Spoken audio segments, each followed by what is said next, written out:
इसमें आपको states of matter के बारे में पढ़ाया जाएगा। तो स्टेट्स ऑफ मैटर हमको लगता है बचपन से तुम जान रहे हो। मैटर के 3 स्टेट है, ध्यान सुनेंगे सभी लोग। मैटर के मेनली 3 स्टेट है, एक सॉलिड, दूसरी लिक्विड, ये सब लोग जान रहे हैं, फिर भी हम लोग एक बार देख लेते हैं, और तीसरा है गैसेस। ठीक है। चौथा एक और होता है बच्चों, प्लाज्मा। चौथा स्टेट का नाम क्या है? प्लाज्मा। और पांचवा है बीईसी, बोस आइंस्टाइन कंडेंसेट।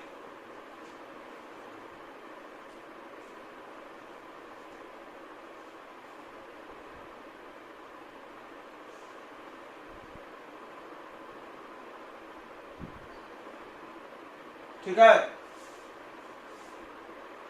अब ध्यान से सुनेंगे।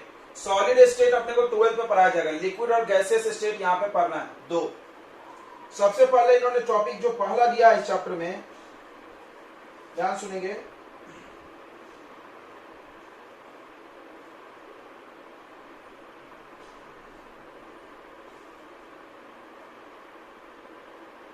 वो लिया गया है इंटरमॉलिक्यूलर फोर्स। इसका नॉलेज बहुत जरूरी है। इंटरमॉलिक्यूलर फोर्सेस, मॉलिक्यूल्स के बीच में लगने वाले फोर्स को क्या बोलते हैं, कैसा होता है, उसके बारे में जानकारी। देखिए आपको ये बचपन में पढ़ाया गया था कि जितने भी मॉलिक्यूल्स होते हैं, फिर से समझ लो, एकदम ध्यान से समझ लो। जो मॉलिक्यूल्स होते हैं, एटम एटम के बीच में जो फोर्स होता है उसको केमिकल बॉन्ड बोलते हैं। एक एटम दूसरे एटम से जो फोर्स ऑफ अट्रैक्शन बना के रखता है उसको क्या बोलते हैं? Chemical bond. और एक मॉलिक्यूल जो दूसरे मॉलिक्यूल से चिपक के रहता है उसको हम लोग बोलते हैं इंटरमॉलिक्यूलर फोर्स या वैन डर वाल्स फोर्स।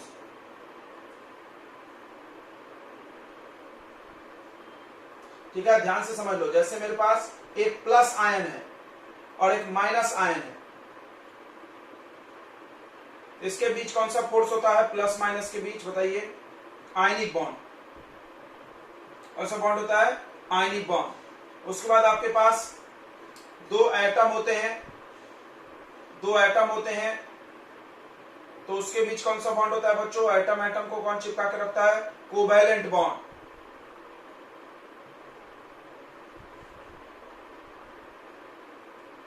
ठीक है। अब van der Waals force, intermolecular force किसके बीच में लगता है? मॉलिक्यूल्स के बीच में। एक मॉलिक्यूल मान लो H2O है, या HCl का एक मॉलिक्यूल है, ध्यान से देखो। HCl एक मॉलिक्यूल है, एक दूसरा HCl, इनके बीच में जो फोर्स लगा, ये मॉलिक्यूल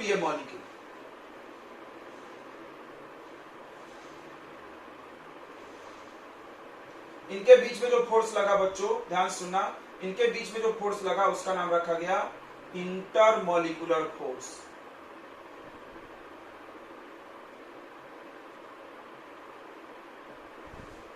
अब एक और बात सुन लो, कोई जरूरी नहीं है मॉलिक्यूल, हो सकता है एक एटम भी आ जाए और एक मॉलिक्यूल हो जाए। एकदम एग्जांपल से समझेंगे हम लोग।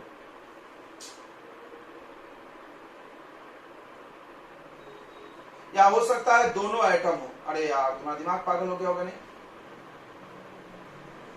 इन सब में आपको इंटरमॉलिक्यूलर फोर्स ही मिलेगा।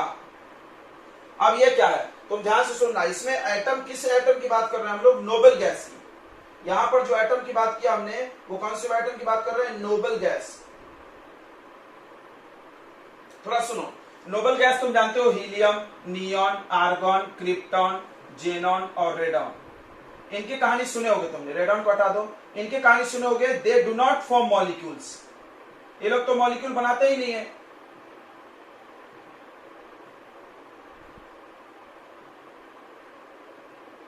They do not form chemical bond.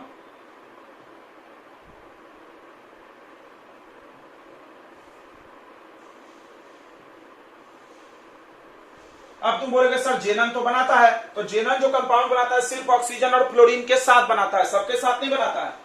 यानी हम लोग मान लेंगे कि नहीं बना रहा है, ठीक है। तो ये लोग बॉन्ड बनाते ही नहीं है। जब बॉन्ड नहीं बनाते तो इनके बीच फोर्स ऑफ अट्रैक्शन कहां से आया? क्यों ये लोग एक साथ चिपके होंगे? क्यों ये लोग एक साथ घूम रहे होंगे? तो इनके इस एटम्स का जो भी आप एटम लेंगे, कौन सा एटम होगा? Noble gas.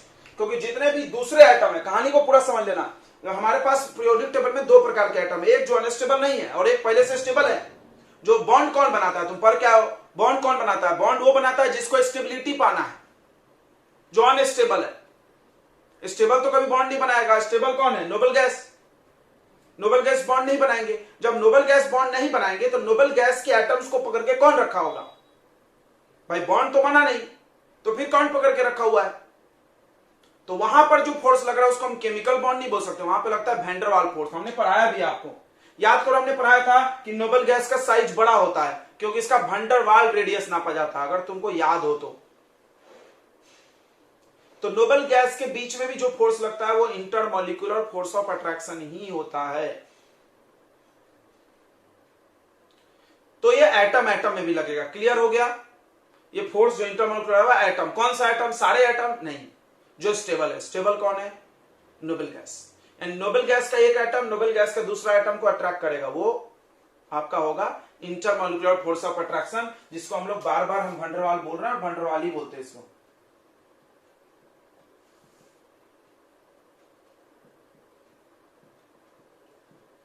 इसको वैन डर वाल फोर्स बोलते हैं, ठीक है।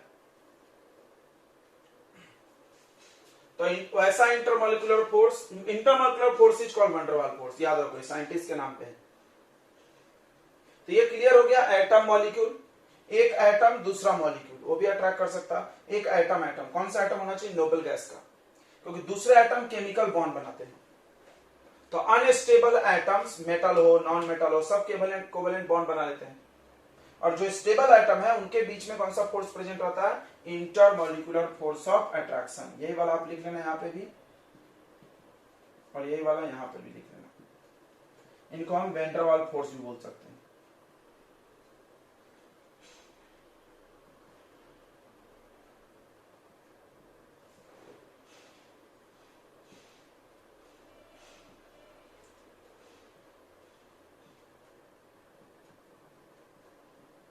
Van der Waal force of attraction. They do not form molecules. They do not form chemical bond. Clear हो गया होगा? तो वैन डर वाल फोर्स के बच्चों मेनली 3 टाइप्स होते हैं, ध्यान से देखेंगे। मेनली 3 टाइप होता है, कोई कोई 4 भी पढ़ा देता है। आप ये नोट कर लीजिए।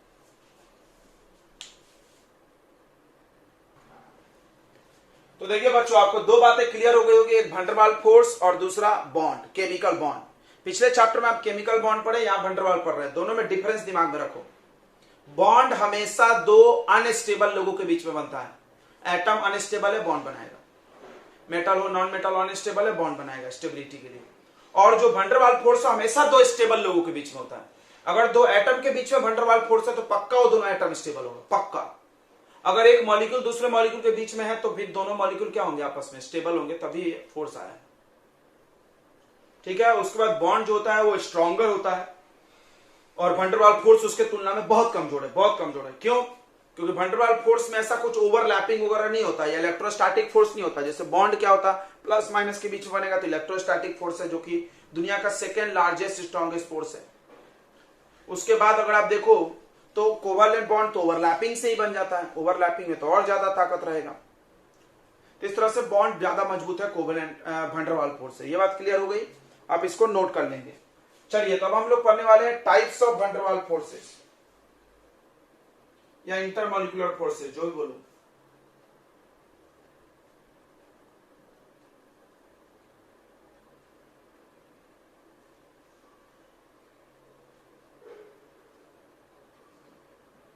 टाइप्स ऑफ वैन डर वाल फोर्सेस।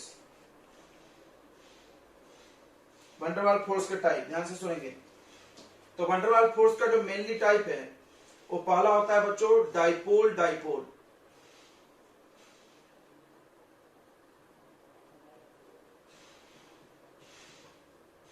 इंटरैक्शन। दूसरा होता है डाइपोल इंड्यूस्ड डाइपोल।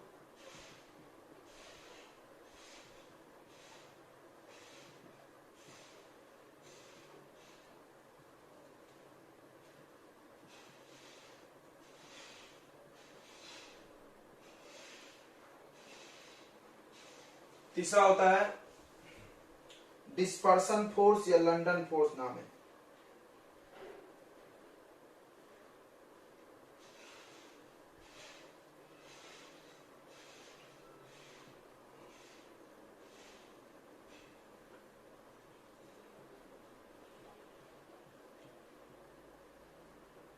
और चौथा है हाइड्रोजन बॉन्डिंग।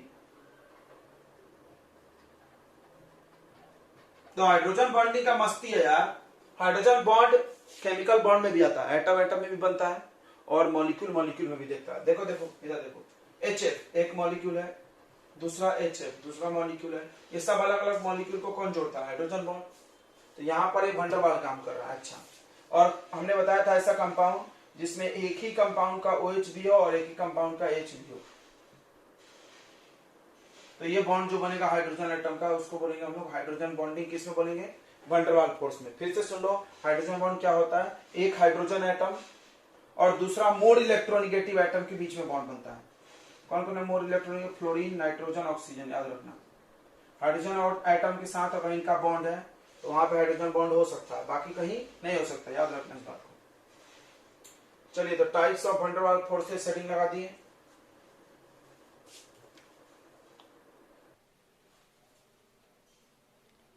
तो डाइपोल डाइपोल इंटरेक्शन पढ़ने के लिए आपको पता होना चाहिए पोलर मॉलिक्यूल। पोलर पता है? देखो, दो प्रकार के मॉलिक्यूल होते हैं। एक पोलर, पोलर मॉलिक्यूल क्या होता है? तो तुमने पढ़ा था कि जब कि कोई कोवेलेंट बॉन्ड किसी लेस इलेक्ट्रोनिगेटिव और कोई मोर इलेक्ट्रोनिगेटिव एटम के बीच बन जाए, यहां पर फ्लोरीन बहुत पावरफुल हाइड्रोजन से, तो वो क्या करेगा? इलेक्ट्रॉन खींच लेगा अपनी तरफ और इस पे माइनस चार्ज खुद पे और दूसरे पे प्लस चार्ज ला देगा। तो इस बॉन्ड को बोलते हैं पोलर बॉन्ड और ये कंपाउंड हो जाता है पोलर। ठीक है, पोलर मॉलिक्यूल सबको याद है क्या? जल्दी हाँ ना बोलते जाओ आप लोग, तब ना हम आगे बढ़ेंगे। बोलो बच्चों। जैसे H2O भी पोलर है, HOH। मेरी आवाज नहीं आ रही क्या? तो HOH में O पे निगेटिव चार्ज होता है और H पे पॉजिटिव, और यहां भी पॉजिटिव होता है। क्यों? क्योंकि ऑक्सीजन मोर इलेक्ट्रोनिगेटिव है। कौन कौन सबसे ज्यादा इलेक्ट्रोनिगेटिव है? फ्लोरीन, फिर उसके बाद आता है ऑक्सीजन का नंबर, फिर नाइट्रोजन, फिर क्लोरीन।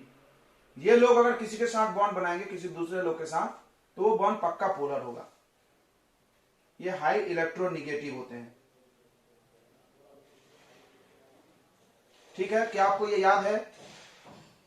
पोलर मॉलिक्यूल में चार्ज होता है, चार्ज, पार्शियल चार्ज, थोड़ा सा।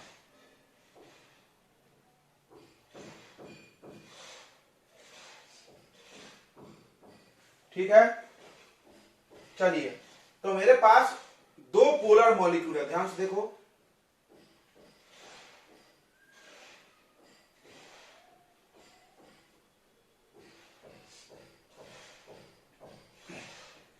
ये एक पोलर है HCl मान लो, तो देखो वहां पे, या HF ले लो या HCl ले लो, कुछ भी।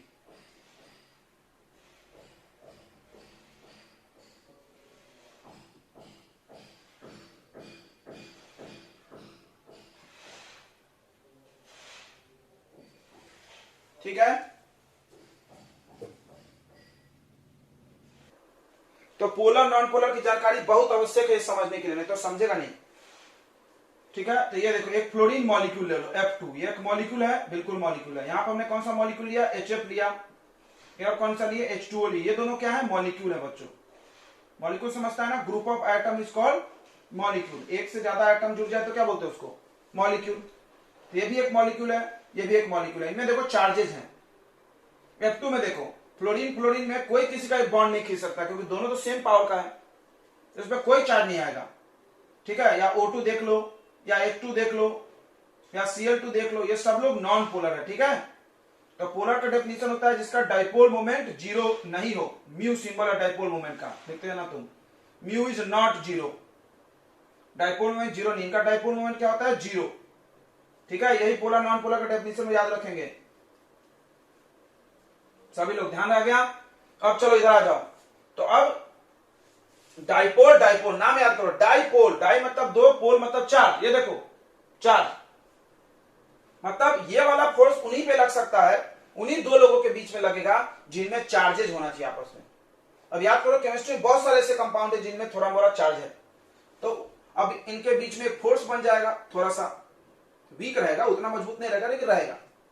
इस तरह से मान लो हमारे कंटेनर में हमारे पास अगर 1,00,000 HCF मॉलिक्यूल है, सब एक दूसरे को पकड़े होंगे।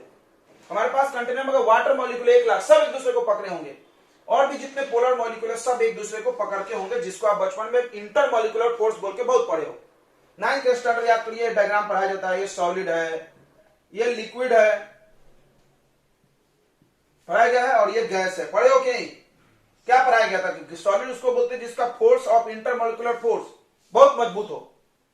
तो ये जो इंटर मॉलिक्यूल यानी यहां पर जो एक गोला बनाया जाता है वो एक मॉलिक्यूल होता था, not atom. This is one water molecule या HF मॉलिक्यूल या HCl, एक गोल बनाते थे हम लोग। यहां भी एक मॉलिक्यूल मान लो, यहां भी एक मॉलिक्यूल मान लो, और यहां पढ़ाया गया तो इंटरमॉलिक्यूलर फोर्स बहुत मजबूत है, यहां पे थोड़ा वीक है, यहां पे बहुत वीक है। वही चीज आपको यहाँ पे वैन डर वाल्स फोर्स बोल के पढ़ाया जा रहा है, और कुछ नया नहीं पढ़ रहे हम लोग। ठीक है, क्लियर हो गया? बेसिक्स एकदम बचपन से सोच के चलिए। तो अब सवाल है कि क्या मॉलिक्यूल सब एक ही जैसे होते हैं? तो नहीं भाई, मॉलिक्यूल दो प्रकार के होते हैं, पोलर और नॉन पोलर। क्लियर हो गया? अब पोलर में अलग फोर्स होगा, नॉन पोलर में अलग होगा। पोलर नॉन पोलर आएगा तो अलग। अब नाम से पकड़ना, देखो हम ट्रिक बता रहे हैं। डाइपोल आ गया मतलब पोलर, डाइपोल आ गया तो पोलर, समझ में आया? डाइपोल यानी पोलर, जहां भी डाइपोल नाम आए समझ लीजिए, नाम रखना आपने को। तो देखो, एक डाइपोल एक पोलर मॉलिक्यूल, पोलर मॉलिक्यूल, और दूसरा पोलर मॉलिक्यूल, इनके बीच में जो फोर्स रहेगा वो होगा डाइपोल डाइपोल। एक और बात सुनो, क्या हम इनको परमानेंट डाइपोल बोल सकते हैं? बिल्कुल बोल सकते हैं। मतलब इनमें हमेशा चार्ज रहेगा ना जी, इसलिए इसको क्या बोलेंगे? Permanent dipole. और ये भी कौन सा डाइपोल है? Permanent, permanent dipole. तो इसका डेफिनेशन इसी से बनाया गया है, ये वर्ड नहीं यूज किया हमने, ये वर्ड यूज किया। क्या? The force of attraction present between two permanent dipole molecules. दो परमानेंट डाइपोल मॉलिक्यूल के बीच में जो फोर्स है उसको बोलेंगे डाइपोल डाइपोल। लिख लीजिए definition, the force of attraction present between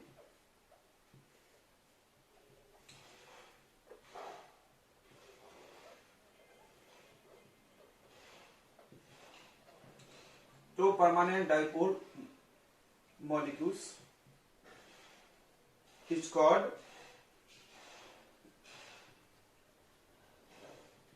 dipole dipole interaction. क्या डाइपोल डाइपोल फोर्स भी बोल सकते हो, इंट्रैक्शन भी वही होता है। इंट्रैक्शन यानी फोर्स। ठीक है, और सुनो, यानी हम बोल सकते हैं कि it act between two polar molecule. ये भी लिखे अगला पॉइंट में, it acts between two polar molecules. दो पोलर मॉलिक्यूल के बीच में लगता है। ठीक है, एग्जांपल HCl।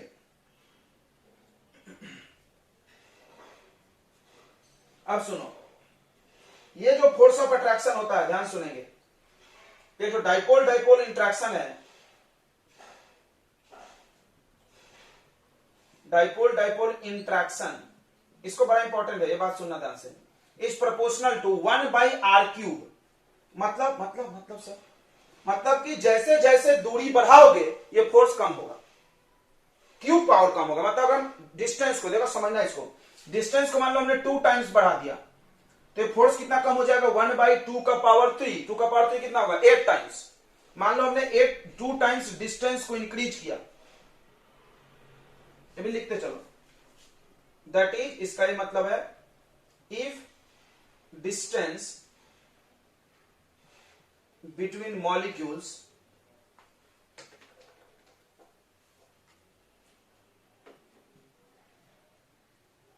इंक्रीजेस, मान लो इंक्रीज हमने कर दिया 2 टाइम्स,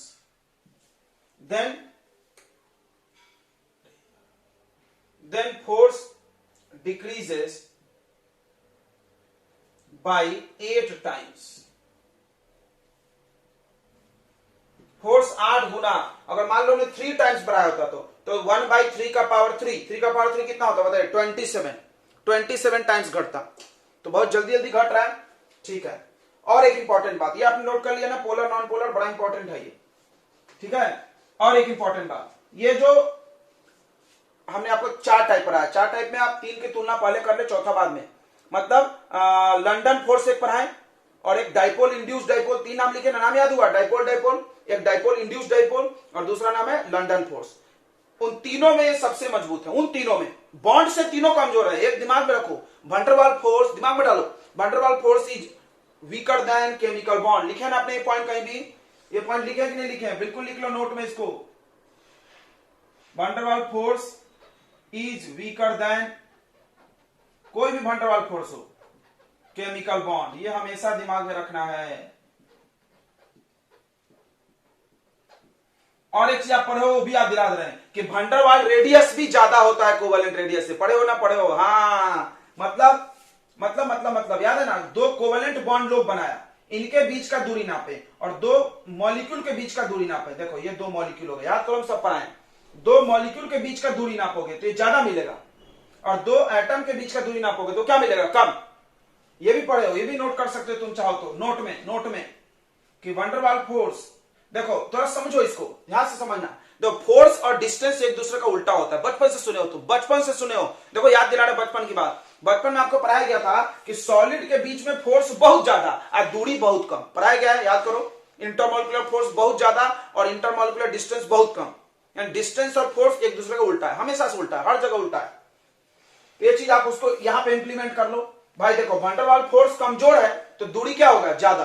फोर्स कम है तो दूरी ज्यादा, ठीक है, याद रहेगा ऐसा। तो वंडरवाल रेडियस अगर हम लोग लेंगे, van der Waals radius is more than covalent radius, या आयनिक रेडियस से भी ज्यादा है, एंड आयनिक रेडियस।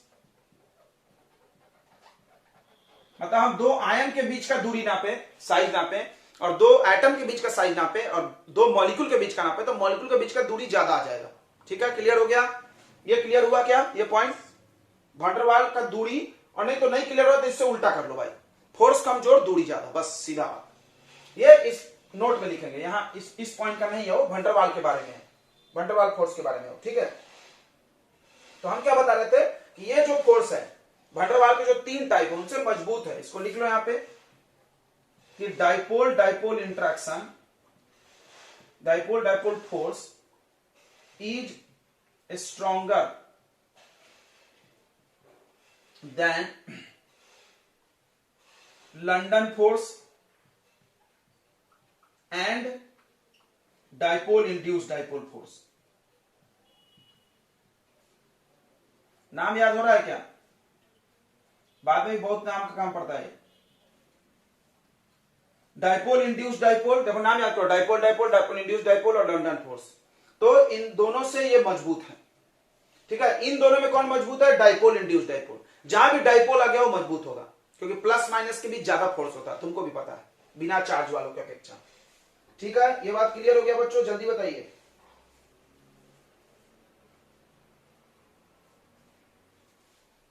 चलिए नोट कर लीजिए इसको।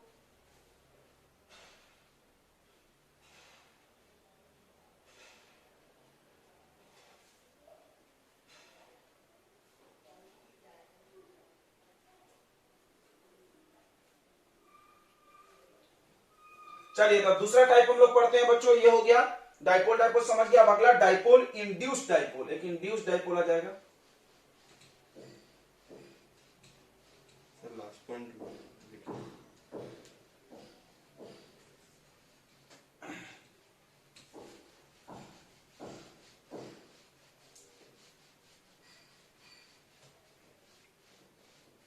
आप लोग बुक पढ़िएगा एक बार, एनसीईआरटी। दूसरा टाइप है बच्चों डाइपोल इंड्यूस्ड डाइपोल।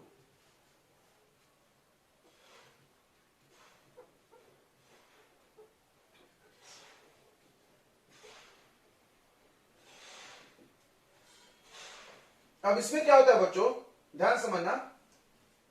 एक मॉलिक्यूल पोलर रहेगा, तो पोलर को हम लोग अंडाकार बनाते हैं, ओवल। क्यों ओवल बनाते हैं? क्योंकि इसका पूरा प्लस चार्ज एक तरफ होता है और माइनस चार्ज एक तरफ। ये पोलर मॉलिक्यूल है।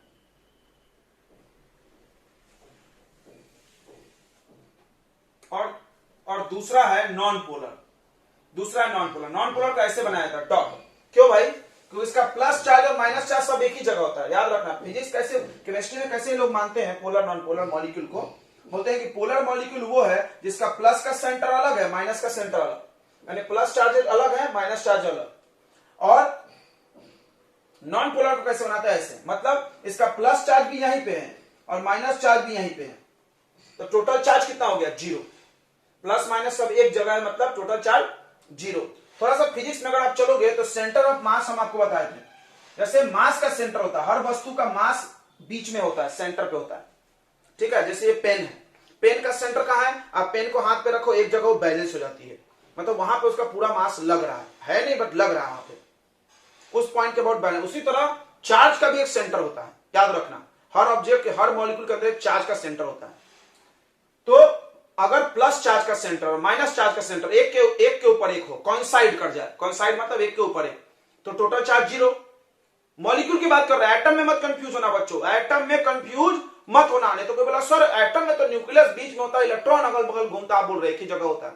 भाई रुक जाओ, फिजिक्स वाले ने क्या सोचा? फिजिक्स वाले ने बोला कि भाई पूरे माइनस चार्ज का एक एवरेज पॉइंट निकालो, कि हाँ इस जगह पूरा माइनस, और पूरे प्लस चार्ज का एक एवरेज निकालो, वो एक के ऊपर एक है। अगर मॉलिक्यूल में, एटम में नहीं, मॉलिक्यूल में, जैसे एटम से मॉलिक्यूल बना है, ध्यान समझना, ये देखो एटम में बहुत सारे, इससे मॉलिक्यूल बने, बॉन्ड बन के। अब हर एटम के अंदर प्लस माइनस होते हैं, पूरे प्लस का एक एवरेज पॉइंट निकालो, एवरेज सम। एक पॉइंट आएगा जहां पे पूरे का प्लस चार्ज रहेगा, और एक पॉइंट आएगा जहां पूरे का माइनस। अगर ये दोनों पॉइंट कॉइंसाइड कर गया तो टोटल चार्ज कितना आ जाएगा? 0। ऐसे को बोलते हैं हम लोग नॉन पोलर। अब पोलर में क्या होता है? पूरे मॉलिक्यूल का प्लस चार्ज एक तरफ और पूरे मॉलिक्यूल का माइनस चार्ज एक तरफ चले जाते हैं, इलेक्ट्रॉन क्लाउड्स बोलते हैं, तो उसको हम लोग बोलते हैं पोलर। इसलिए पोलर को ऐसा ओवल दिखाते हैं और नॉन पोलर को ऐसा, ठीक है। क्लियर हो गया बच्चों? ये एक नॉन पोलर मॉलिक्यूल है, हर चीज बनाने का टेक्निक है यहां पे।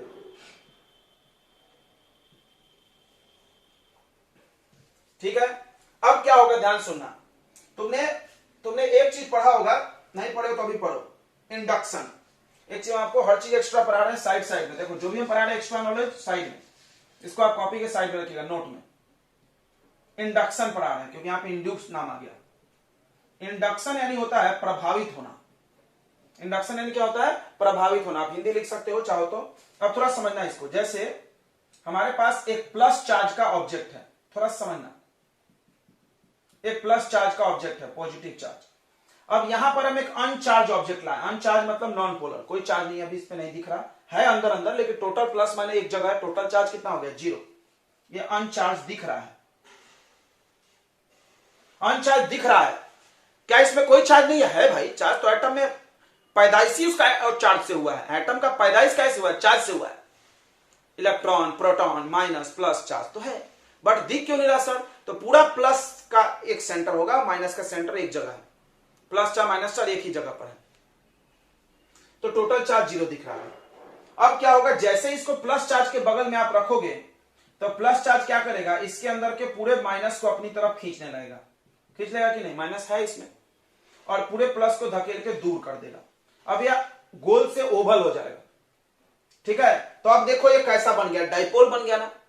तो इस डाइपोल का नाम डाइपोल ने रखा गया, इंड्यूस डाइपोल। कौन सा डाइपोल? Induce dipole. क्यों? इससे वो प्रभावित हुआ है, इस प्लस की वजह से है, नहीं रे, और हमें प्लस हटाए तो ये वापस जैसा था वैसा हो जाएगा। क्लियर है? फिर वापस प्लस माइनस एक दूसरे में मिक्स हो जाएंगे, टोटल 0। तो इसके वजह से ये इंड्यूस हुआ है, समझ में आ गया? इसी प्रोसेस को हम लोग बोलते हैं इंडक्शन। और ये हो जाएगा इंड्यूस डाइपोल। इंडक्शन क्लियर होगा? जब एक चार्ज ऑब्जेक्ट के पास एक अनचार्ज को लाओगे तो अनचार्ज भी चार्ज हो जाता है, पॉजिटिवली चार्ज, प्लस है तो माइनस हो जाएगा, इधर की तरफ प्लस उधर चला जाएगा। ये हो गया इंडक्शन का कॉन्सेप्ट। इसको यहां लगाइए, ये एक पोलर मॉलिक्यूल है जिसपे चार्ज है, पोलर को हम लोग परमानेंट डाइपोल बोलते हैं। अगर आपको कुछ नहीं समझेगा तो पूछिएगा। परमानेंट डाइपोल, जैसे ही परमानेंट डाइपोल के पास एक नॉन पोलर लाते हैं मॉलिक्यूल, तो वो इसके माइनस वाला इसके प्लस को इधर खींच लेगा। ध्यान से देखो,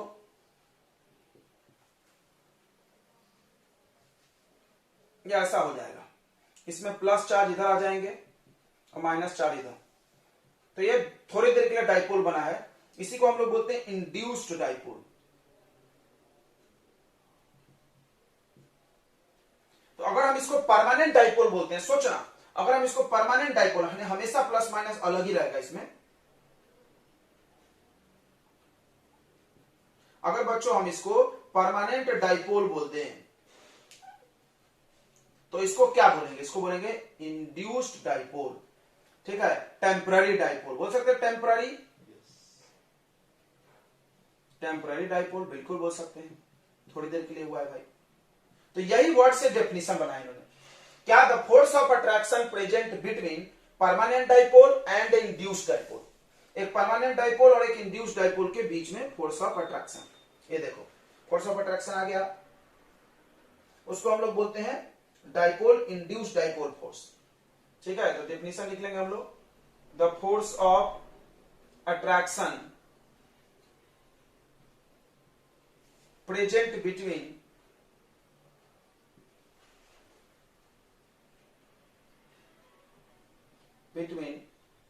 permanent dipole and induced dipole।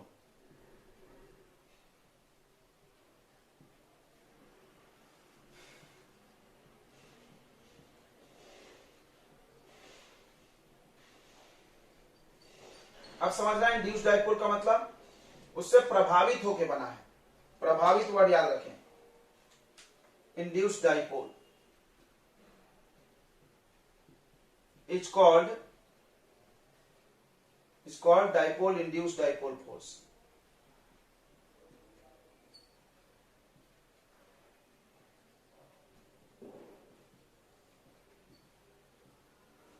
ठीक है, कितनी बातें समझ में आ गई तो बताइए, आए क्या समझ में? चलिए, अब ये जो है बच्चों डाइपोल से कमजोर है, ये डाइपोल से वीक है और लंदन फोर्स से मजबूत है। ये मिटा रहे हैं हम, इंडक्शन आपने नोट किया ना? तो देखो अगला पॉइंट भी ये लिखे, इट इज स्ट्रॉन्गर देन। ये सब बाद में 12th में बहुत काम आता है, रीजनिंग में देखना, ध्यान से पढ़ना, नहीं तो वहां पे सर के ऊपर चला जाएगा, मास्टर भाई बोल देगा कि डाइपोल इंड्यूस्ड डाइपोल मजबूत है लंदन फोर्स से, उस वजह से, कारण इस वजह से बाद में पढ़ाया जाता है। यहाँ बॉइलिंग पॉइंट क्यों बढ़ गया? बॉइलिंग पॉइंट मेल्टिंग पॉइंट पे आएगा समझना। कोई बोलेगा डाइपोल है इसीलिए फोर्स मजबूत है। देखो, it is stronger than London force. London scientist के नाम पे, इसका नाम डिस्पर्सन फोर्स भी, अभी हमने बताया था क्या, 3 टाइप में क्या नाम लिखे थे? लंदन फोर्स लिखे थे और डिस्पर्सन फोर्स जिसको बोलते हैं, इसका एक और नाम है लंदन फोर्स का डिस्पर्सन फोर्स। अभी हम बताएंगे क्यों डिस्पर्सन बोलते हैं। But weaker then dipole force, सबसे तीनों मजबूत डाइपोल।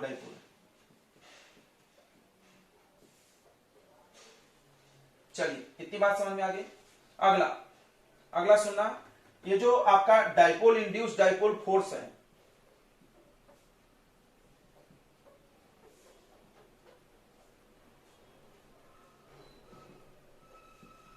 जो फोर्स है वो प्रोपोर्शनल है 1/r का पावर 6। देखो तो ये बहुत तेजी से घट रहा है, उससे घट रहा है ना, वहां पे r का पावर क्या था? 3। मतलब अगर हम यहां 2 टाइम्स बनाएं तो 2 का पावर 6 कितना होगा? 2 का पावर 6 64 टाइम्स घटेगा। ओ दादा, बहुत तेजी से घट रहा है, थोड़ा सा दूरी बढ़ाओ बहुत कम हो जाएगा ये फोर्स।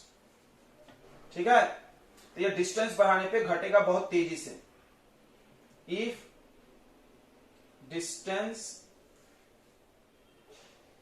बिटवीन मॉलिक्यूल्स आपने इंक्रीज किया, ये इंक्रीजेज है, देखो रे, देन दिस फोर्स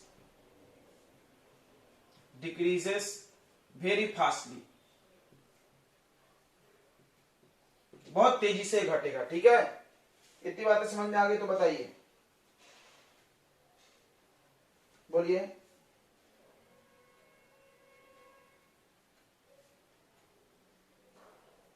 चलिए अब हम लोग पढ़ेंगे लंदन फोर्स।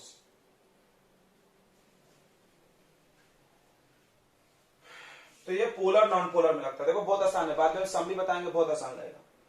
तो पहला तुम पढ़े पोलर पोलर, दूसरा पढ़े पोलर नॉन पोलर, और तीसरा क्या होगा सोच के बताओ? Non polar non polar.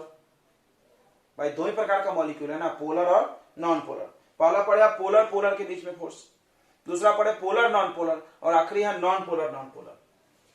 तो उसका नाम रखा गया लंदन फोर्स या डिस्पर्सन फोर्स।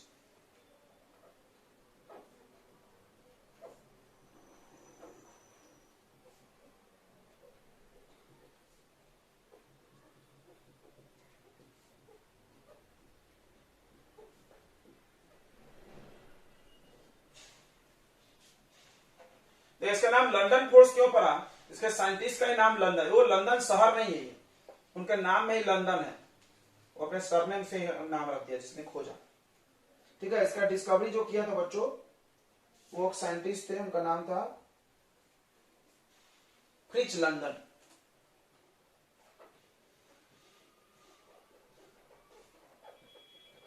डिस्कवर्ड बाय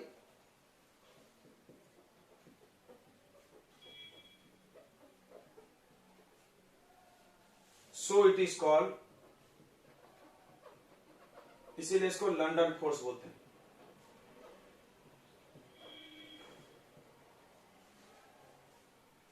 ठीक है, तो ये दो नॉन पोलर के बीच में लगता है, तो इट एक्ट्स बिटवीन, देखो इसके पहले वाले में एक पॉइंट छूट गया था, ये लिख लेना, it acts between polar and non polar molecule.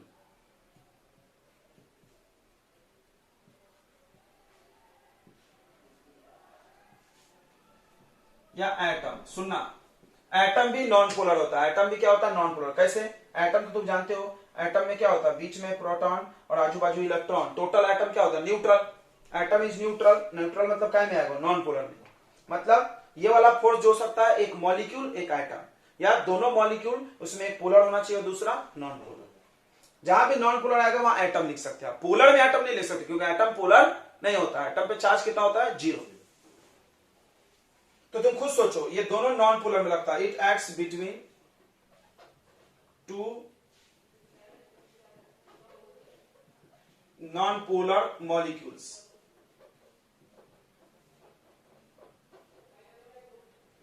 To non polar molecules या एटम्स के बीच में भी लग सकता है।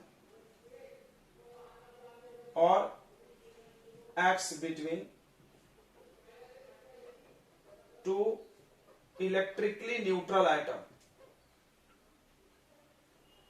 टू न्यूट्रल एटम्स, न्यूट्रल समझ गया ना? एटम ऐसे न्यूट्रल ही होता है। टू न्यूट्रल एटम्स, ठीक है। चलिए ध्यान रखेंगे इस बात को। Okay,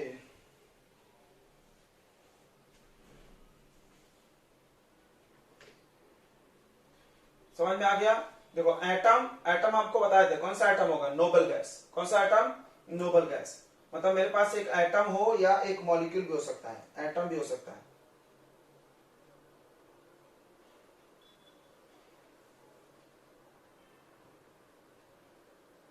atom A, atom B. अब होगा क्या? ध्यान से सुनना, इस पे तो कोई चार्ज नहीं है, इस पे भी कोई चार्ज नहीं है। अब क्या होगा? अचानक से मान लो, देखो इलेक्ट्रॉन स्थिर नहीं रहता, इलेक्ट्रॉन चलते रहता है, तुमको ही पता है इलेक्ट्रॉन चलते रहता है। तो इलेक्ट्रॉन चलते चलते हमेशा अपना व्यवस्था बिगाड़ते रहता है, कभी इधर जाएगा कभी उधर चलते रहेगा। तो चलते चलते क्या होगा बच्चों कि ये एटम जो होगा थोड़ी देर के लिए डाइपोल बन सकता है, मतलब इसके चार्जेस अलग अलग हो जाए, तो ये इंस्टेंटेनियस डाइपोल क्रिएट करेगा। ध्यान से सुनना, प्लस चार्ज एक तरफ चलेगा, माइनस एक तरफ, बट ये परमानेंट नहीं है, इंस्टेंटेनियस डाइपोल। कौन सा डाइपोल? इंस्टेंटेनियस। आप फिजिक्स में वर्ड बहुत सुने होंगे, इंस्टेंटेनियस मतलब for very small interval of time, सुने हुए? जिसको नहीं पता है लिख लेगा। इंस्टेंट मतलब होता है क्षण, इंस्टेंटेनियस मतलब for very small interval of time. Instantaneous dipole बन गया। कोई बोला कैसे बन गया? तो किसी वजह से इसका चार्ज डिस्टर्ब हो गया, किसी वजह से इसका चार्ज डिस्टर्ब हो गया। जैसे ये इंस्टेंटेनियस डाइपोल बनेगा, सुनना, ये एक चार्ज वाला है, अब बगल वाला बिना चार्ज वाला है, तो क्या करेगा, उसको भी चार्ज बना देगा। पढ़ाए थे इंड्यूस डाइपोल, पढ़ाए थे कि नहीं पढ़ाए थे? ये माइनस प्लस को खींच लेगा और इधर माइनस चला जाएगा। इसको कौन सा डाइपोल बोलेंगे? Induced dipole. अब सोचो ये वीक क्यों होगा? वीक इसलिए होगा क्योंकि इंस्टेंटेनियस डाइपोल का ये मतलब नहीं कि पूरा माइनस उधर चला जाए पूरा प्लस, थोड़ा सा माइनस इधर गया, थोड़ा सा प्लस इधर, हल्का सा भी अगर चार्ज आ गया किसी वजह से, कोई कारण की वजह से, टेम्परेचर की वजह से, प्रेशर की वजह से, मान लो एटम को दबा दिए या टेम्परेचर या अपने आप हो गया, तो वो थोड़े देर के लिए डाइपोल बन गया। जैसे वो डाइपोल वाला बगल वाले मॉलिक्यूल को भी चार्ज बना दिया, ये चार्ज वाला बगल वाले को भी चार्ज, जैसे दारू पीने वाले के साथ रहोगे, तुमको भी बोलेगा थोड़ा सा एक पैक ले लो, पिला दिया, ये बना दिया, इसको इंड्यूस्ड डाइपोल। तो इंस्टेंटेनियस डाइपोल और इंड्यूस्ड डाइपोल, इनके बीच में एक फोर्स लगता है, इसीलिए वीक होता है, क्योंकि ये परमानेंट तो है नहीं। देखो ये भी टेम्पररी, ये भी टेम्पररी, दोनों टेम्पररी डाइपोल है, कोई परमानेंट नहीं है यहां पे।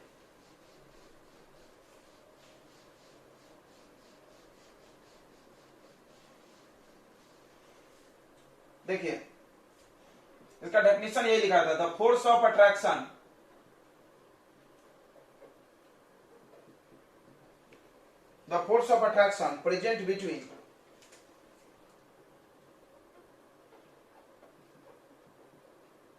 Present between instantaneous dipole and induced dipole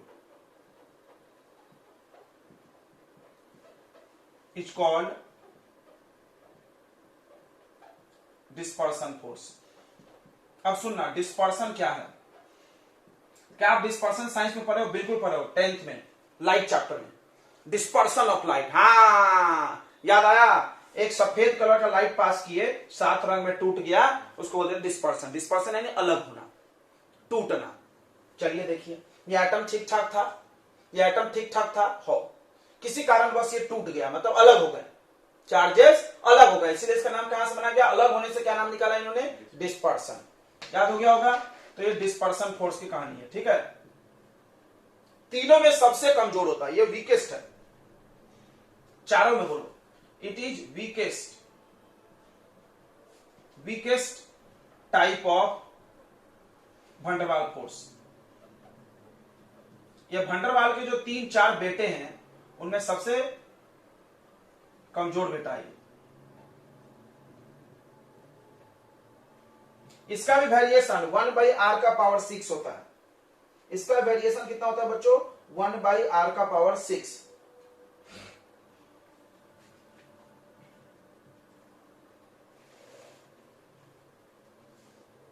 यानी dispersion force proportional to 1/r का पावर 6, यानी लगभग वेरिएशन दोनों का सेम हो गया, इसके पहले वाला और ये, बट ये उससे कमजोर है। और एक बात सुनना, ये हर जगह लगता है। It apply between every 2 molecules. क्या बात किया सर आपने? हाँ सुनो, इसको समझना, इसको देखो, इधर देखो, तुमने एक पढ़ा, तुमने एक ध्यान से पढ़ा, तुमने डाइपोल पढ़ा, ऐसा था डाइपोल, देखो तो प्लस माइनस था, भले उसका नाम अलग था लेकिन था तो ऐसा ही ना। हाँ, तुमने एक पढ़ा डाइपोल, इंड्यूस्ड डाइपोल, वो भी ऐसा ही था। तो ये हर जगह लगता है, वो देखो, यानी याद रखना, इस बात को लिखा होता है आपके बुकों में, ध्यान से पढ़ लेना कि कभी भी ये फोर्स अकेले लग सकता है, ये अकेला लगेगा, कमजोर इसीलिए पड़ गया बेचारा, ये अकेले हो गया, मतलब जब ये फोर्स लग रहा है तो दूसरा और कोई नहीं लग रहा है। लेकिन मान लो कोई डाइपोल लग रहा है, उसमें लंदन फोर्स भी लगेगा, कोई डाइपोल इंड्यूस्ड डाइपोल लग रहा है, उसमें भी लंदन फोर्स लगेगा, दोनों साथ में लगते हैं। फिर से सुन लो, ये अकेला लग सकता है, लेकिन जो दूसरे जितने भी वंडरवाल फोर्स के टाइप हैं, उन सब में लंदन फोर्स लगता ही लगता है। तो लंदन फोर्स कोई भी 2 मॉलिक्यूल में लग जाएगा, कोई भी 2 मॉलिक्यूल, ठीक है, समझ में आ गया? कोई भी 2 मॉलिक्यूल।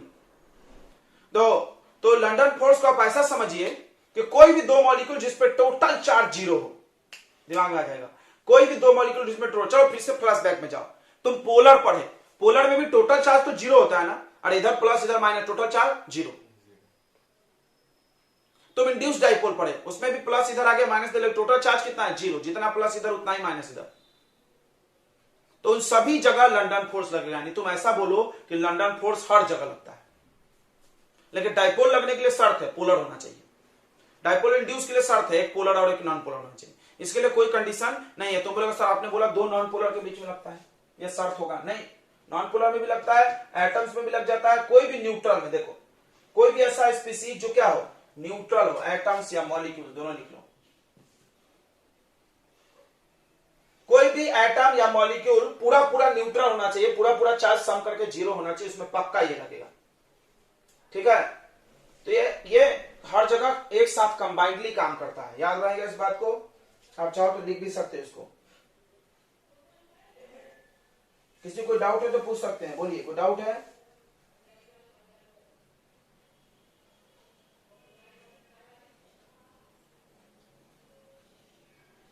चलिए आखिरी पढ़ते हैं, हाइड्रोजन बॉन्ड। हो गया, तीनों टाइप समझ में आ गया। हाइड्रोजन बॉन्ड हमने पढ़ा दिया है, फिर से पढ़ा दे रहे हैं एक बार, दिमाग में रिवाइज हो जाएगा आपके थोड़ा। नाम ही हाइड्रोजन बॉन्ड है तो हाइड्रोजन तो पक्का होगा।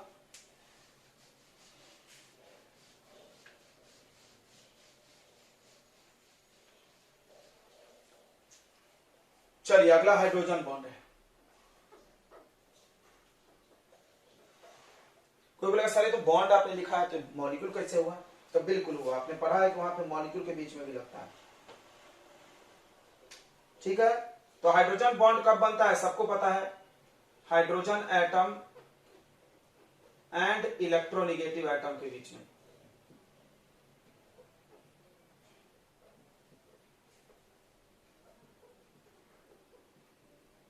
Hydrogen atom of one molecule, hydrogen atom of one molecule, एक मॉलिक्यूल का hydrogen atom and electronegative atom of another molecule.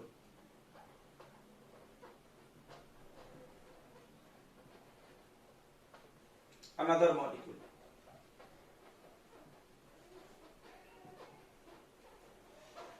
This force is present between, ऐसा लिख लो, this force is present between,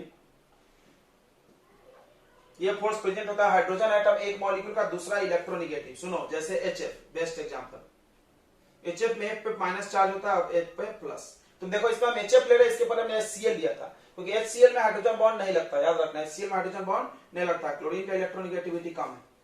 तो ये अगला, फिर अगला HF दिख रहा है, दो मॉलिक्यूल, ये एक मॉलिक्यूल ये एक मॉलिक्यूल, दिख रहा है क्या मॉलिक्यूल मॉलिक्यूल अलग अलग।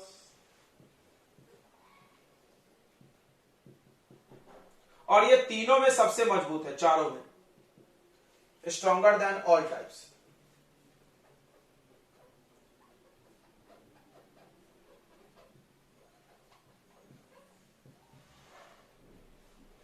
ठीक है, यानी हम लोग बोल सकते हैं इसमें भी ये डाइपोल है, डाइपोल है, डाइपोल है ना ये, बिल्कुल। तो हाइड्रोजन बॉन्ड भी दो परमानेंट डाइपोल के बीच में लगता है। ठीक है, इट इज ऑल्सो कॉल्ड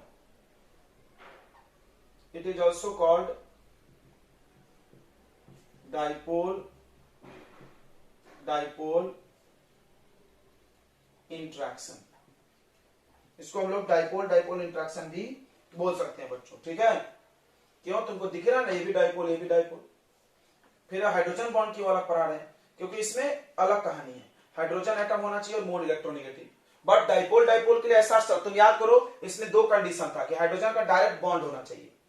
अब मान लो यहाँ हाइड्रोजन नहीं कोई और रहा तो कोई जरूरी है कि हाइड्रोजन ही हो, कोई दूसरे लोगों के बीच में भी बॉन्ड बन सकता है, जैसे ऑक्सीजन फ्लोरीन के बीच बना, यहाँ भी फ्लोरीन पे माइनस चार्ज ऑक्सीजन पे प्लस चार्ज, तो यहाँ पर डाइपोल लगेगा, लेकिन हाइड्रोजन बॉन्ड लगेगा क्या? नहीं। डाइपोल मतलब कोई भी मॉलिक्यूल जिसमें प्लस माइनस चार्ज हो, सब डाइपोल है, हाइड्रोजन हो नहीं हो। और इसके लिए हाइड्रोजन का होना जरूरी है और हाइड्रोजन का डायरेक्ट बॉन्ड भी होना चाहिए। ठीक है, समझ में आ गया सबको?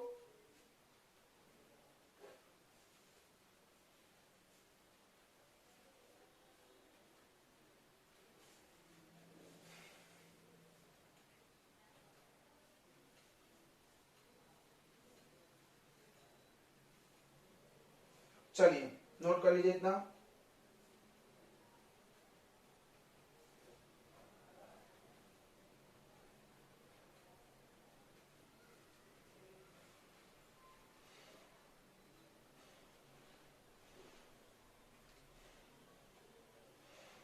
अब हम लोग पढ़ेंगे थर्मल एनर्जी। हो गया है?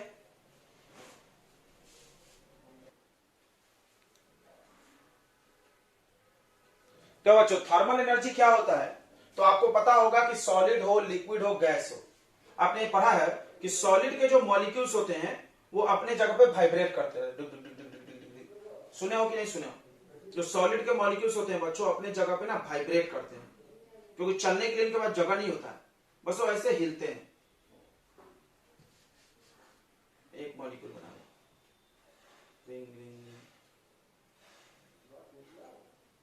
सॉलिड के मॉलिक्यूल्स वाइब्रेट करते हैं।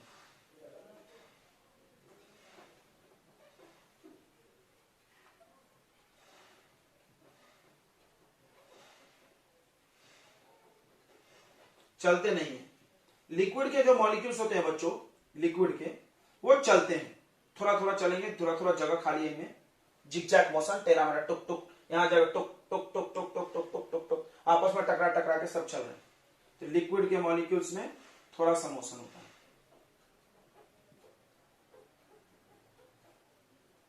मोशन। और गैस के मॉलिक्यूल तो फ्री होते हैं, तुमको भी पता, बहुत दूर दूर है गैस के मॉलिक्यूल, और अच्छा फ्री होते हैं, घूमते रहते हैं।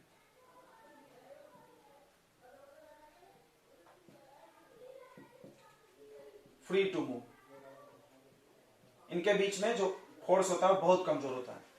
अब सुनो ध्यान से, थर्मल एनर्जी क्या है? तो ये जो चल रहे हैं, इनके चलने की वजह से जो इनके पास ऊर्जा है, भाई बिना ऊर्जा का आप चल सकते हैं क्या? सोचो, जैसे हम लोग चल रहे हैं, दौड़ रहे हैं, तो हमारे पास ऊर्जा तब ना चल रहे हैं। मान लो हमारा तबीयत खराब हो जाए, बहुत सीरियस पेशेंट हो जाए, चल पाएंगे नहीं? क्यों? हमारे पास एनर्जी नहीं रहती है। तो कोई भी एटम या मॉलिक्यूल चल रहा है तो उसके पास एनर्जी होता है। तो हर सब्सटेंस के अंदर, याद रखना है, दुनिया में जितने भी सब्सटेंस है उसके अंदर थर्मल एनर्जी होता है, किसी के पास कम या किसी के पास ज्यादा। थर्मल एनर्जी का पहचान काइनेटिक एनर्जी से किया जाता है, यानी जो जितना तेज चल रहा है उसके पास थर्मल एनर्जी उतना ज्यादा है। तो तुम बताओ सबसे ज्यादा थर्मल एनर्जी किसके पास है? गैस के पास है ना? तो थर्मल एनर्जी क्या हो गया? थर्मल एनर्जी क्या हो गया? The energy present in body due to the motion of atoms and molecules. The energy present in substances due to motion of its atoms or molecules is called thermal energy। तो देखो thermal energy बच्चों ध्यान सुनेंगे,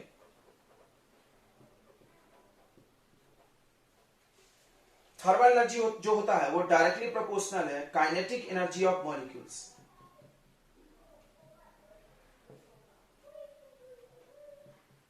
मतलब atom और molecule के पास जितना ज्यादा काइनेटिक एनर्जी होगा उतना ज्यादा थर्मल एनर्जी होगा। तो इस हिसाब से थर्मल एनर्जी का ऑर्डर होगा, सॉलिड का सबसे कम होगा, लिक्विड का उससे ज्यादा होगा, और सबसे ज्यादा गैसेस का होगा। गैसेस का थर्मल एनर्जी सबसे ज्यादा, काइनेटिक एनर्जी भी सबसे ज्यादा यही होगा। काइनेटिक एनर्जी क्या ऑर्डर होगा? एक और बात तुमने जानते होगे सब, इफ अगर टेम्परेचर इंक्रीज कर दें, टेम्परेचर इंक्रीज कर मॉलिक्यूल जम जम जम जम जम जम वाइब्रेट करने लगता है, पता है ना? सॉलिड को गर्म करो, लिक्विड, लिक्विड गर्म करो, गैस, सुने होगे। तो क्या होता है? सॉलिड को जब हम गर्म करते हैं तो वो ज्यादा तेजी से चलने लगता है, इसका थर्मल एनर्जी बढ़ जाता है। फिर वो लिक्विड, क्योंकि सॉलिड से ज्यादा लिक्विड का थर्मल एनर्जी, फिर और थर्मल एनर्जी बढ़ा दो तो क्या बन जाएगा? गैस। डिनाई कर दी, एडमिट कर दे, ठीक है, गैस। ठीक है, तो अगर टेम्परेचर बढ़ाया जाए तो थर्मल एनर्जी बढ़ जाता है।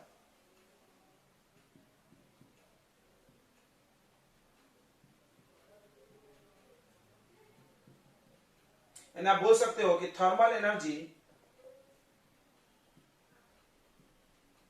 Is directly proportional to temperature, temperature, ठीक है, ऑफ सब्सटेंस।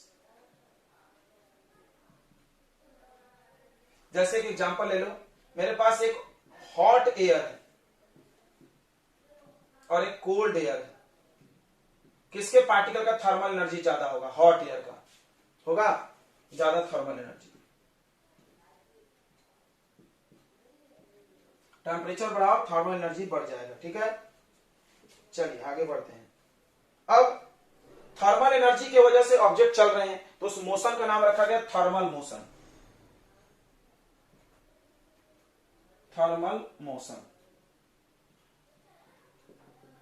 थर्मल मोशन क्या हो गया? The motion of particles present in substance, the motion of particles present in substance.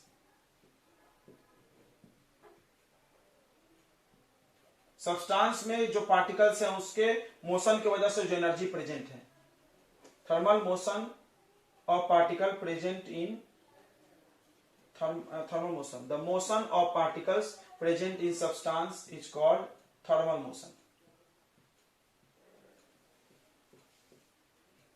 Next point, thermal motion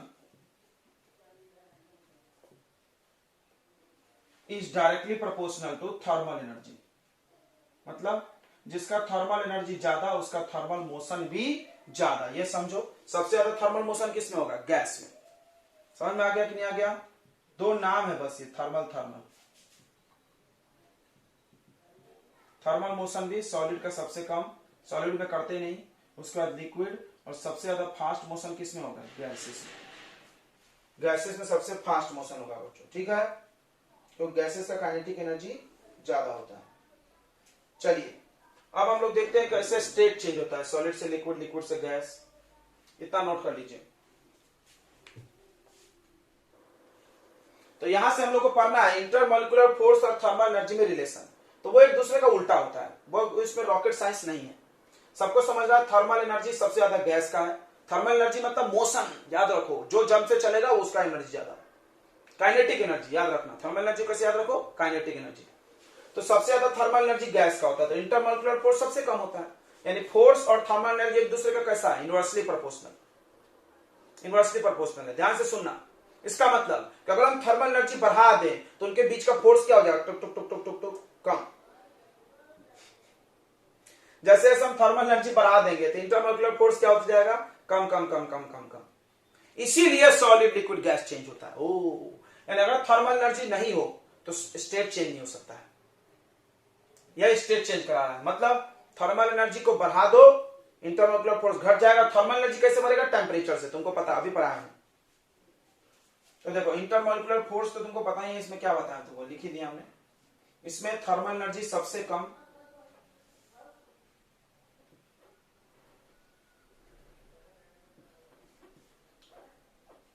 minimum, और intermolecular force maximum.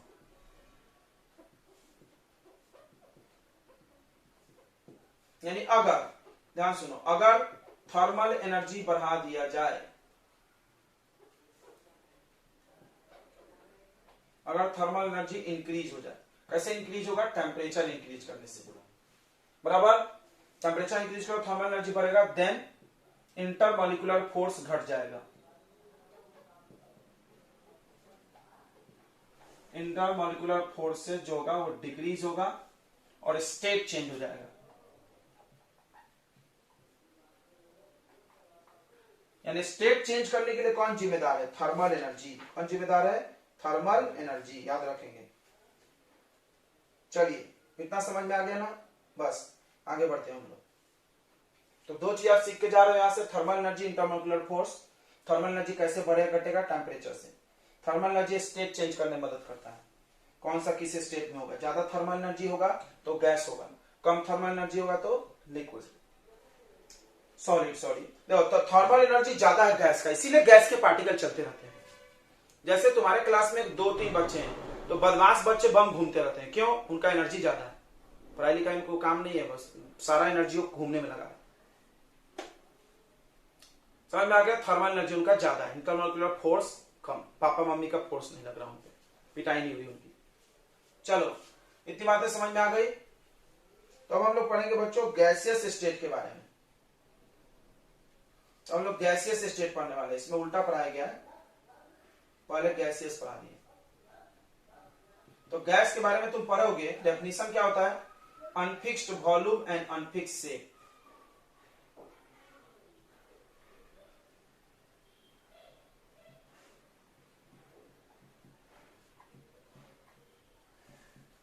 Unfix volume unfix shape, उसको gas बोलते हैं, बराबर। ऐसा substance जिसका वॉल्यूम और शेप दोनों अनफिक्स है, उसको क्या बोलते हैं, गैस बोलते हैं।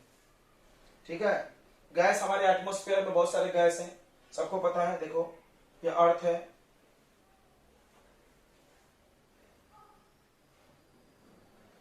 अर्थ के बाहर एटमॉस्फेयर है। एटमॉस्फेयर में सबसे निचला लेयर, एटमॉस्फेयर का सबसे निचला परत ट्रोपोस्फियर है।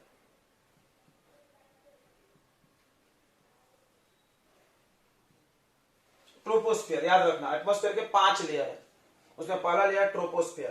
Troposphere, stratosphere, mesosphere, ionosphere, ozonosphere, ऐसे नाम है। ओजोनोस्फियर फिर आयनोस्फियर। तो ट्रोपोस्फियर सबसे लोअर लेयर है।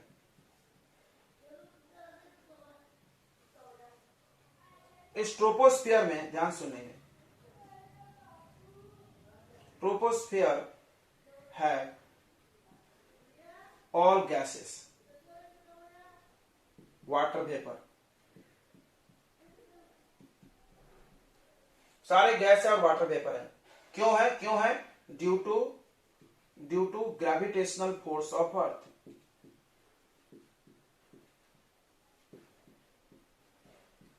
अर्थ का ग्रेविटेशन इन गैसेस पे काम कर रहा है, वो इनको पकड़ के रखा है, जाने नहीं दे रहा रास्ते बाहर। ठीक है। तो गैसेस कहां से आए, सबको समझ गया, अपने एटमॉस्फेयर में प्रेजेंट है। अब पूरे पीरियोडिक टेबल पे ध्यान सुनो, पूरे पीरियोडिक टेबल में आपके पास 11 गैसेस हैं। कितने गैसेस हैं, 11, याद रखो। पूरे प्रकृति में अभी तक 11 गैस हैं, उनका नाम आप याद कर जाओ, बता दे रहे हैं।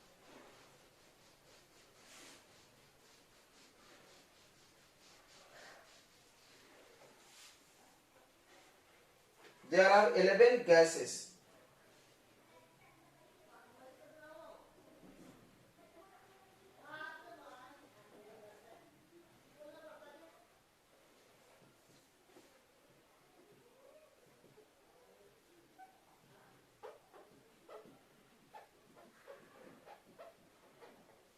Present in periodic table. Periodic table में 11 गैस होता है। ठीक है।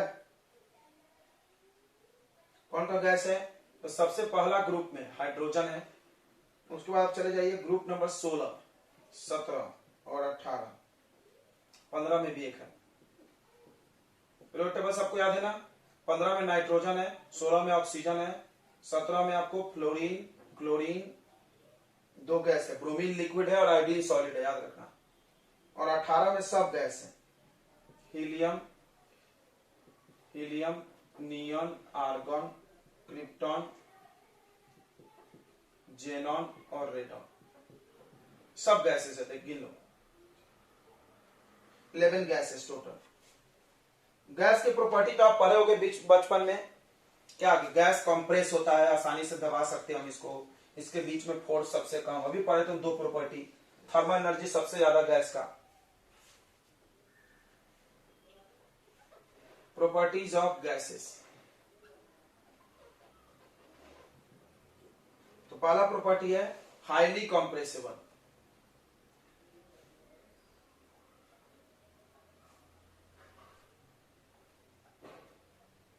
तो बोला क्यों, क्योंकि इनके बीच में स्पेस ज्यादा खाली है, due to large intermolecular space.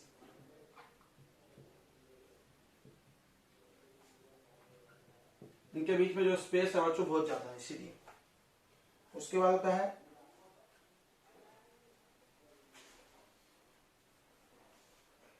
Particles of gases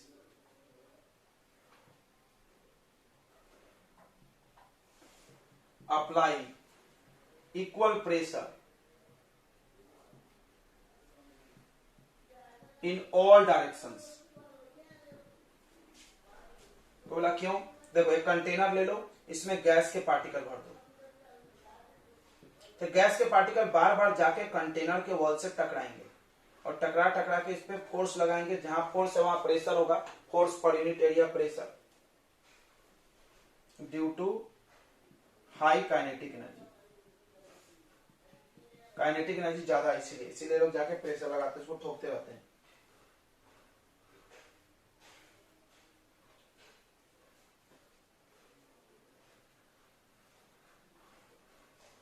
तीसरी बात कि थर्मल एनर्जी मैक्सिमम है।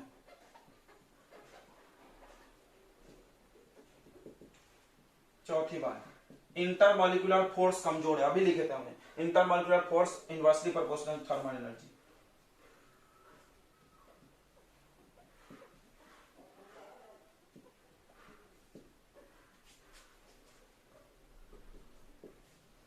अगला ध्यान सुनना, वॉल्यूम ऑफ जो गैस होगा is equal to volume of container.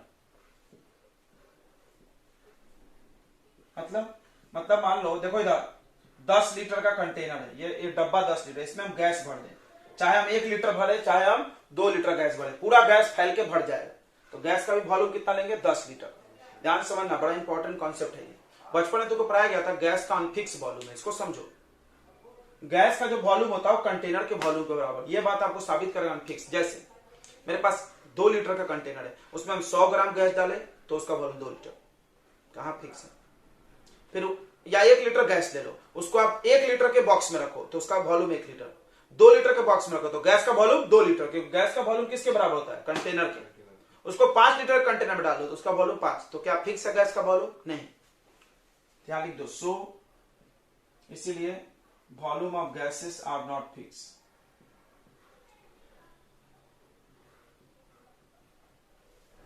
ये देखो 10 लीटर का कंटेनर है,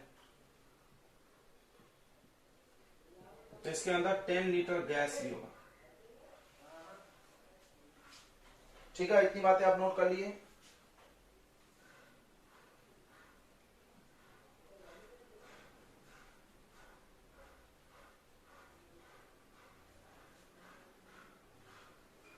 चलिए, अब गैस पे कुछ लॉ लागू होते हैं, वो लॉ हम लोग पढ़ेंगे, गैस लॉ बोलते हैं, नोट कर लीजिए जल्दी से।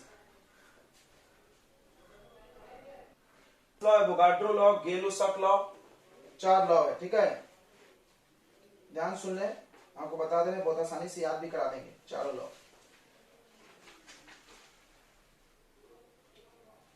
तो पहला नाम आप लिख लीजिए एवोगाड्रो लॉ, पढ़ेंगे नहीं लेकिन अभी ऑर्डर में लिखवा।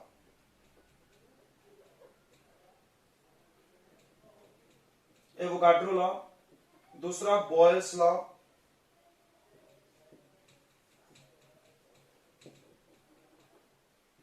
और तीसरा चार्ल्स लॉ, और चौथा गेलुसक लॉ।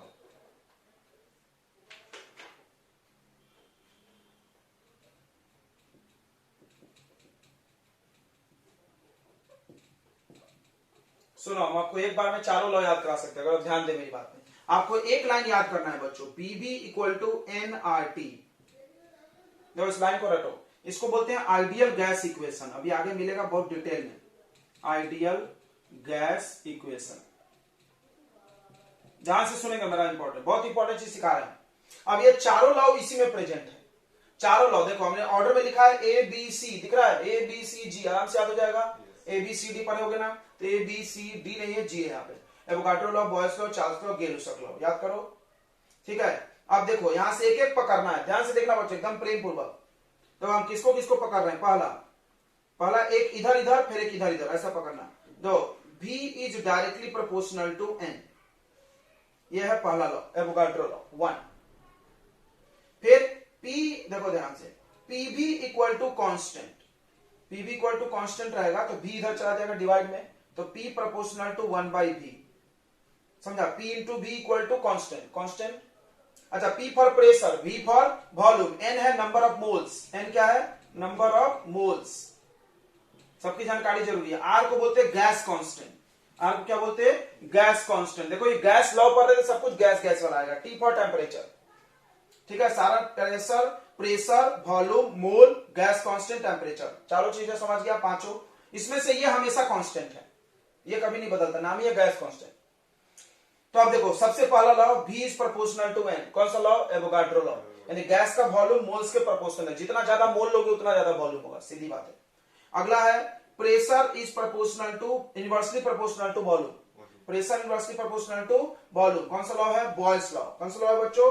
Boyle's law. याद हो गया? ए बी, जल्दी बताइए, याद हो गया क्या?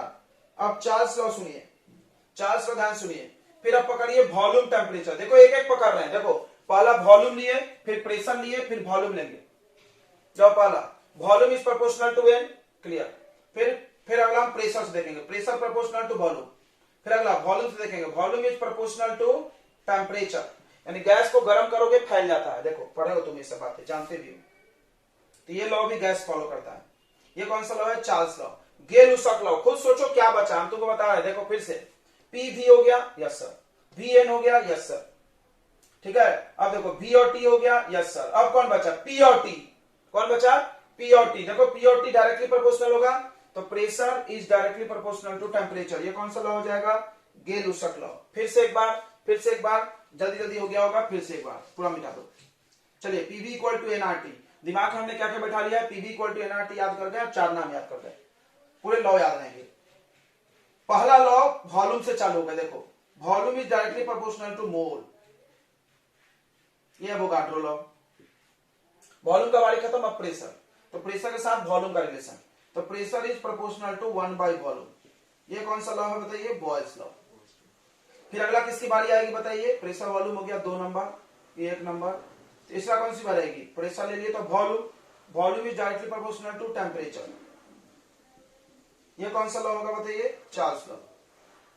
उसके बाद आता है गेल-लुसाक लॉ। कौन सा बचा है Gay Lussac law? Pressure is directly proportional to temperature, ये गेल-लुसाक लॉ। क्लियर हो गया? चारों लॉ क्लियर हो गया। अब ये और डिटेल में पढ़ेंगे, तो बस ऐसे हम लॉ याद कराएंगे, बच्चे क्या होता है भूल जाते पढ़ने के बाद, ठीक है। पीवी इक्वल टू एनआरटी एक लाइन है, आप याद करिए, इसको आइडियल गैस इक्वेशन बोलते हैं, आगे मिलेगा भी, ठीक है। तो अब देखो इसमें पहला वॉल्यूम से चालू करेंगे, तो volume is directly proportional to mole, जितना ज्यादा मोल उतना ज्यादा वॉल्यूम। अब जब दो लोगों में रिश्ता रखेंगे तो बाकी को कांस्टेंट करेंगे, तो V और N में प्रोपोर्शनल है, तो कांस्टेंट कौन कौन होगा बताइए? P और T कांस्टेंट, समझ रहा होगा? P और T constant, okay, very good very good. अगला देखो, प्रेशर वॉल्यूम का जब रिलेशन रखेंगे, R तो हमेशा कांस्टेंट है, इसको मत भूलना, तो कौन कौन कांस्टेंट रहेगा? N और T कांस्टेंट। क्लियर है? तो हाँ बोलो। अच्छा, अगला वॉल्यूम और टेम्परेचर का रिलेशन करें तो कौन कौन कांस्टेंट? N और P कांस्टेंट, मतलब ये बदलना नहीं चाहिए। उसके बाद प्रेशर टेम्परेचर का रिलेशन करें तो कौन कौन बदलेगा? कांस्टेंट रहेगा, बताइए? V और N कांस्टेंट। बोलो हाँ बोलो, समझ गया तो? समझ गया तो हाँ बोलो बच्चों। ये चारों लोग याद हो गए, यही इनका स्टेटमेंट बनेगा और कुछ नहीं। इसका स्टेटमेंट कोई पूछे तो बताओ, volume of a gas is directly proportional to mole. Mole को फिर से सुन लो, मोल को पढ़ा जाता है अमाउंट ऑफ सब्सटेंस, ये जानते हो आप, सब पढ़े हो, बाप रे कितना इंपॉर्टेंट है पीछे का पढ़ा हुआ। फिजिक्स में, केमिस्ट्री में, सब जगह पढ़ाया गया है कि अमाउंट ऑफ सब्सटेंस का एक्स्ट्रा यूनिट है मोल। 7 यूनिट पढ़े होंगे, जिसमें एक यूनिट आया होगा अमाउंट ऑफ सब्सटेंस, और पढ़ाया गया होगा अमाउंट ऑफ सब्सटेंस का एक्स्ट्रा यूनिट क्या है? मोल। तो मोल को क्या पढ़ेंगे हम लोग? बार बार जब भी मोल आएगा, मोल नंबर ऑफ मोल्स, मोल को हम लोग पढ़ेंगे अमाउंट ऑफ सब्सटेंस। क्या पढ़ेंगे? Amount of substance. फिर से सुनो, ये अमाउंट ऑफ गैस जो भी बोलो, तो देखो क्या बोलेंगे? Volume of gas is directly proportional to amount of substance, या मोल भी बोलोगे तो कोई गलत नहीं होगा, at constant pressure and temperature. पहला लो। दूसरा, pressure of gas is inversely proportional to volume at constant amount and temperature. Amount fix रहना चाहिए, टेम्परेचर फिक्स रहना चाहिए। अगला, volume of gas is directly proportional to temperature. Gas का volume directly proportional है टेम्परेचर के, ठीक है। गैस का वॉल्यूम डायरेक्टली प्रोपोर्शनल है टेम्परेचर के। क्या क्या कांस्टेंट है? क्या क्या कांस्टेंट है बच्चों? जल्दी बोलो, बोल नहीं रहे सब। क्या हो गया भाई? सो गए क्या तुम लोग? नहीं पढ़ना है क्या? आज ऐसे बहुत डिस्टर्ब हो रहा है, लाइट पागल कर रहा है। तो क्या क्या कांस्टेंट है बताइए? क्या क्या कांस्टेंट है? अमाउंट ऑफ सब्सटेंस और प्रेशर। अगला, Gay Lussac law, pressure of a gas is directly proportional to temperature. अब आप घर जाके सोचिए क्या ये सही है? बिल्कुल, आपने देखा है, देखो कैसे। तो देखा होगा गैस को जब हम दबाते हैं तो कम हो जाता है, यानी प्रेशर बढ़ाएं वॉल्यूम घटाएं, ओके। अगर हम गैस को गर्म करें तो फैल जाता है, टेम्परेचर बढ़ाएं फैल जाता है गैस, सही है। अगला, अगर हम गैस को कंप्रेस करेंगे तो टेम्परेचर ही बढ़ेगी, ये एक अच्छा पॉइंट है। गैस को ऐसा कंप्रेस करोगे तो टेम्परेचर बढ़ेगा, ठीक है। अब ये भी जान रहे हो आप, ज्यादा अमाउंट ऑफ सब्सटेंस डालोगे तो प्रेशर हाई हो जाएगा, बराबर है। जैसे आप एक बलून रखो, फूको, ज्यादा फूक दो फूट गया, क्यों? जितना ज्यादा गैस बढ़े उतना प्रेशर बढ़ गया, उसका ज्यादा प्रेशर हुआ, फट गई, प्रेशर कुकर फट गया। तो ये चीजें आप जानते हो कि गैस ओबे करता है। अब इसमें भी दो प्रकार के गैस पढ़ाए जाएंगे, जो पक्का इसको ओबे करता है, हमेशा जो करता है उसको आइडियल गैस बोलते हैं, और जो कभी कभी ओबे करता है, हमेशा नहीं करता, उसको बोलते हैं रियल गैस। कौन सा गैस? Real gas. दो प्रकार के गैस है, इसलिए हम तो वो गैस लॉ जब लिखे तो यहां लिखे नहीं कौन पालन करता है, क्योंकि एक्चुअली ये होना चाहिए आइडियल गैस सारे लॉ मानते हैं। अभी हम लोग पढ़ने के बाद धीरे धीरे जाएंगे डिटेल में कि जितने भी आइडियल गैस होता है, कौन आइडियल गैस ये भी पढ़ाएंगे, कौन रियल गैस ये भी पढ़ाएंगे हम, ठीक है। तो गैस दो प्रकार के होते हैं। तो आज के लिए इतना काफी है। आप ये चार लॉ आपको याद नहीं करना, नाम याद करो और ट्रिक को रिवाइज कर ले, बाकी डिटेल में तो हम पढ़ाएंगे बट आपको एकदम हमने बोला है वो गाड्रो लॉ तो फट से याद होना चाहिए, बॉयल्स लॉ याद होना चाहिए रिलेशन, क्योंकि बहुत जरूरत पड़ती है लॉ की जरूरत। जैसे न्यूटन के 3 लॉ के बिना चल नहीं सकते हम लोग।